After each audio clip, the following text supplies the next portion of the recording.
그렇게 했을 때 연상한 양이라고 하는 게 42.5 엑사플롭스입니다. 자, 이 수치가 얼마나 대단한 수치냐? 컴퓨터 파워가 세계에서 가장 큰 요 슈퍼컴퓨터의 24배다라고 얘기를 하고 있어요.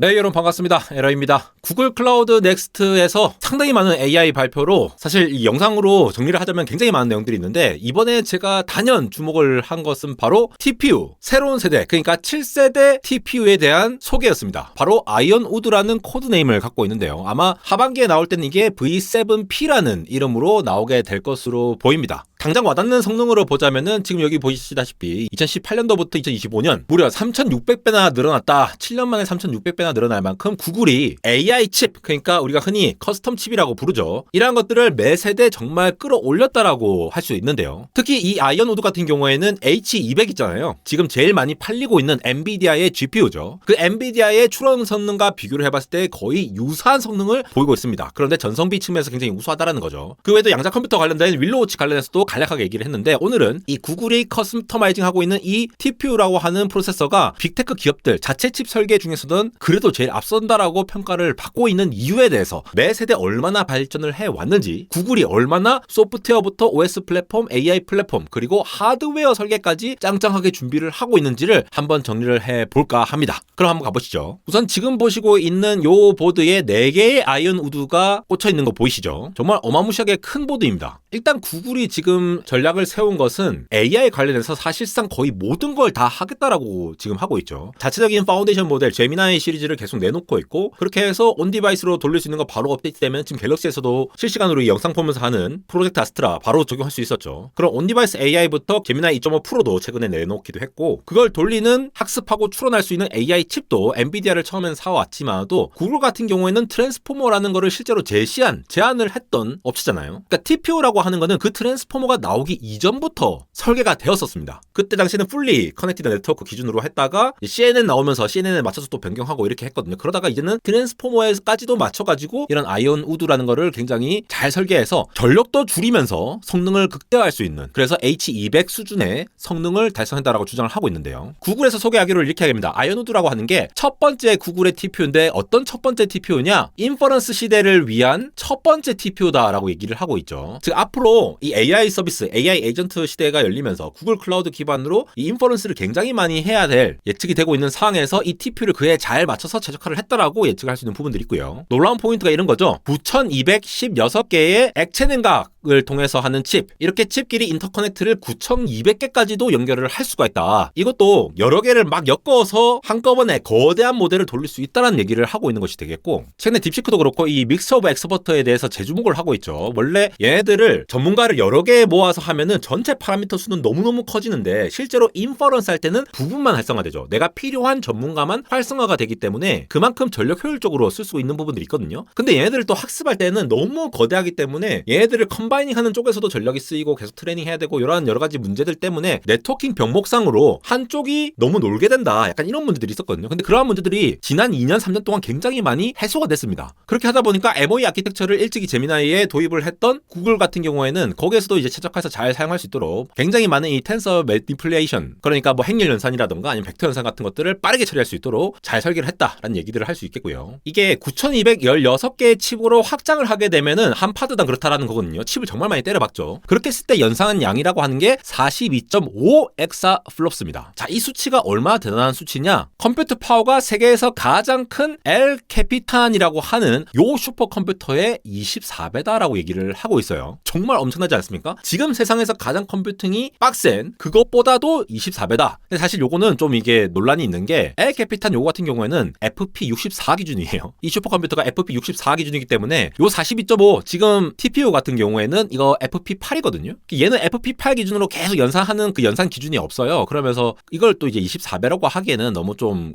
그렇게 비교를 하기에는 좀 그렇다라는 부분이 있죠. 근데 AI 지금 추론 시장에서 FP8을 점차 많이 사용하고 있기 때문에 그거 기준으로 봤을 때 가장 높은 것보다 한 24배 수준으로 굉장히 빠르다라고 보시면 되겠고, 각각의 칩이 피크 컴퓨터가 4600테라플러스 정도 된다. 요 수치를 봤을 때 실제로 지금 엔비디아의 수치는 얼마인가를 좀 확인해 볼 필요가 있겠죠. H200도 여러 가지 시리즈가 있지만 일단 H200 기준으로 보면은 FP8 18 텐서 코어 하나가 거의 4000 테라플롭스에 육박하는 걸 보실 수가 있죠. 구글의 각각의 칩이 4600 테라플롭스니까 칩당 기준으로 봤을 때 H200보다 조금 더 높은 수준으로 볼 수가 있습니다. 그리고 얘들 한 파드를 9200까지 확장했을 때 42.5 엑사플롭스라고 했는데, 이게 사실 엔비디아의 이 파드를 구성할 때 예를 들어 256개의 DGX 슈퍼 파드로 했다라고 하면은, 그리고 그 슈퍼 파드라고 하는 거는 32개의 DGX 시스템 들어가니까 32 곱하고 8 곱하고 이렇게 계산해 보면은 총 H200 GPU가 256개 들어가는데, 그렇게 했을 때 1 엑사플롭스 정도 나옵니다. 그래서 이 스케일러빌리티 입장에서 구글 TPU가 얼마나 높게 이 42.5 엑사플롭스라는 게 거대하게 구성할 수 있도록 슈퍼컴퓨터를 잘 구성했는지를 알 수 있는 부분들이 있고요. 그리고 이 스파스 코어라고 하는 것이 TPU V5부터 들어갔던 건데, 이 스파스 코어가 이 랭킹 매기거나 이제 추천 시스템 있잖아요. 구글 같은 경우에는 어쨌든 검색 같은 것도 많이 하고, 그 검색을 하면은 어떤 거를 제일 위에 올려서 보여줘야 할 거냐, 이런 것들에 대한 수요가 엄청나게 많기 때문에 옛날부터 이 TPU를 활용해가지고 뭘 먼저 제일 먼저 레커먼데이션 할 거냐, 아니면 구글 플랫폼에서도 뭐 여러 가지 그런 것들이 많잖아요. 그런 것들을 하드웨어로 빠르게 처리할 수 있도록 소프트웨어로 CPU를 이용하면은 거기서 펌웨어로 다 이렇게 돌아가면서 순차적으로 처리해야 되기 때문에 너무 느리잖아요. 그래서 빠르게 할 수 있는 이 스파스 코어를 V5부터 도입을 했는데, 그거를 이번에 조금 더 업그레이드 해가지고 성능을 개선시켰다고 합니다. 구글은 이 TPU V2랑 잘 비교를 하는 게, V1은 거의 프로토타입식이었고 거의 실질적으로 처음 적용한 게 V2라고 보시면 되니까, 여기서부터 10배, 100배, 350배 하다가 3600배, 그 V5P 때랑 비교하면은 거의 10배 수준으로 늘어난 거죠. 그리고 이러한 파드들을 다 이제 9200개 연결을 하려면은 이제 상호 연결할 수 있는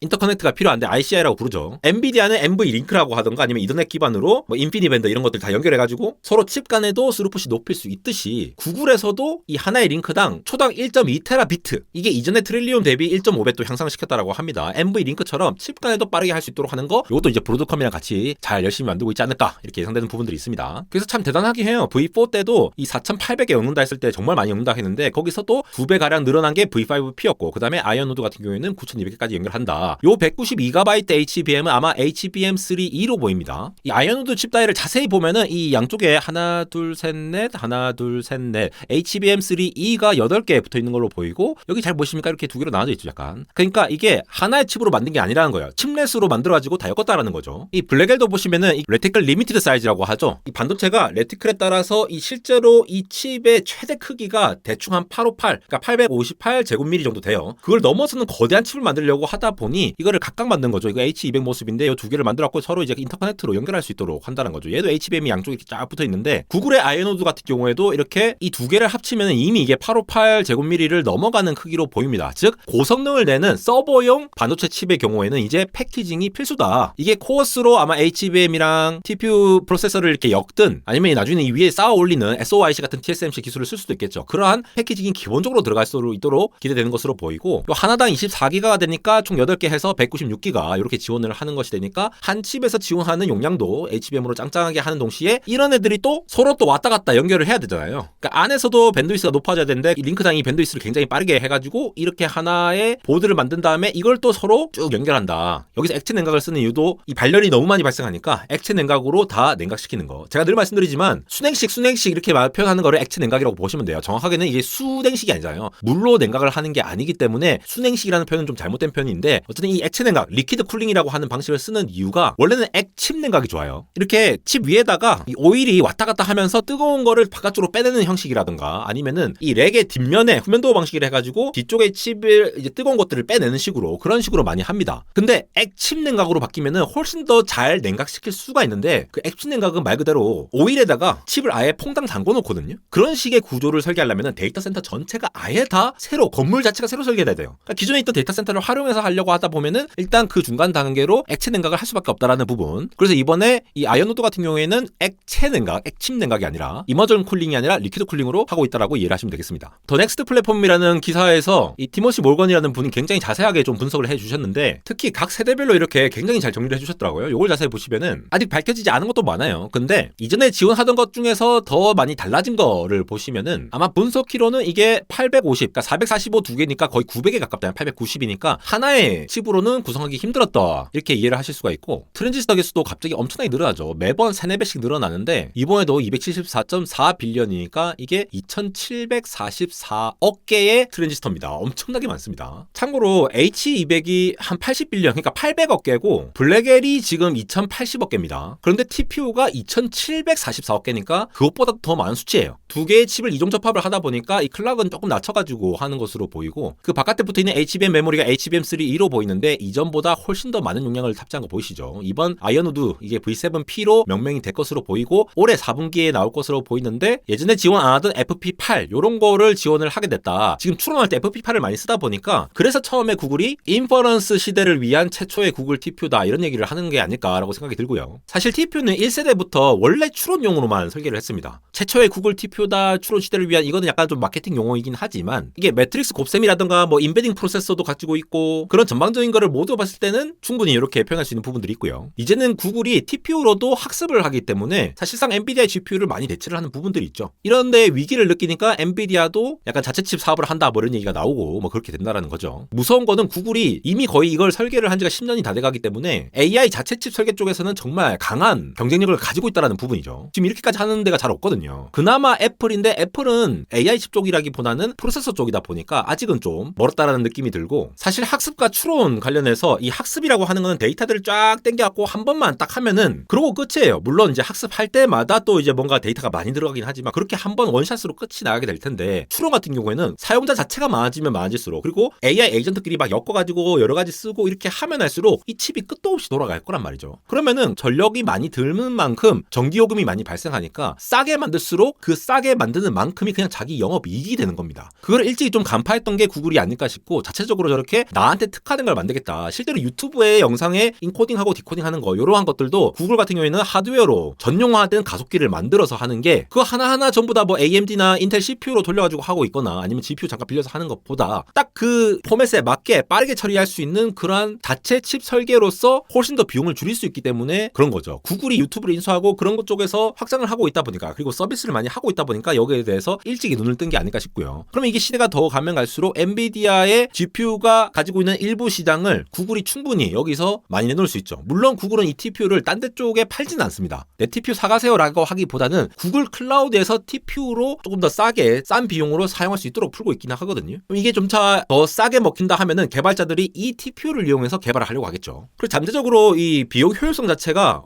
엔비디아의 높은 마진을 회피해가지고 할 수 있는 요인들이 있기 때문에 데이터 센터 자체가 효율 좋게 만들어질 수 있다. 그러면 그만큼 영업 마진이 늘어날 수 있고 그리고 인터커넥트 기술 자체도 지금 브로드컴가 열심히 만들고 있기 때문에 하드웨어적으로도 뭔가 노하우를 많이 쌓아가고 있지 않을까. 그래서 AI 풀스택으로 AI 모델부터 소프트웨어, AI 서비스 그리고 에이전트 모델도 얼마 전에 제가 영상 올렸죠. 다 엮는 방법. 거기에 나가서 하드웨어까지 구축되어 있으니까 나름대로 AI의 이 풀스택으로 굉장히 잘 만들어져 가고 있는 게 구글입니다. 초반에는 제미나이 늦게 내고 뭐 바드2 내는데 뭐 호응 안 좋고 뭐 인정차별 논란 뭐 이런 게 있었지만도 이게 아무래도 서비스화에서 급하게 하다 보니까 약간 좀 부족한 점이 있었는데 점차 이 비장의 무기들을 잘 마련해서 나오고 있는 모습이 아닌가라고 판단할 수 있는 부분들이 많이 있겠습니다. 그래서 예전에 뭐 BF16 단위로 16bit이 이제 8bit으로 점차 확장되어 있는 거 보이시고 그 다음에 이제 나중에 인텔 4같이 낮은 순위도 나오겠죠. 그렇게 하면서 파드별 초당 전달할 수 있는 테라바이트 수준도 굉장히 높아지고 있는 상황인데 전체 슈퍼컴퓨터 입장에서 그리고 서비스를 하는 입장에서 구글이 상당히 좀 경쟁력 있게 나아갈 수 있는 부분들이 있지 않겠느냐. 다른 빅테크 기업들도 자체 칩을 설계하고 있지만 일찍이 이런 데에 투자를 했던 구글이 좀 앞서가는 모습을 기대할 수가 있는 그런 구글 클라우드 발표가 되겠습니다. 안대공학 해외 채널 언리얼텍에서도 영어 발표하신 분들 많은 관심 부탁드리고 벌써 1000명, 1200명 넘어가지고 많은 분들이 시청하고 계십니다. 영어를 잘하는 저의 모습을